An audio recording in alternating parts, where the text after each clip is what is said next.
কোনো ব্যক্তি তোমার কাছে যদি সাহায্য চাইতে আসে, ভাবো না তোমার কাছে প্রথম এসেছে। আগে তো একজনে আছে ভগবানের কাছে আগে প্রার্থনা করে বলছে, হে ভগবান, আমাকে কেউ যদি সাহায্য করে। সেই ঠিকানাটা আজও উপরবেলায় দিছে, কিন্তু নিজের কর্মটা করতে পারলাম না।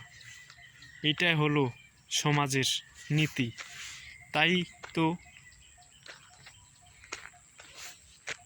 কর্ম করো, ফল আসে না, কিসের এত চাহিদা? ভাবা চিন্তা তো মনে নেই, কর্ম না করলে তো শেষ বিচারও ঠিকানা নেই।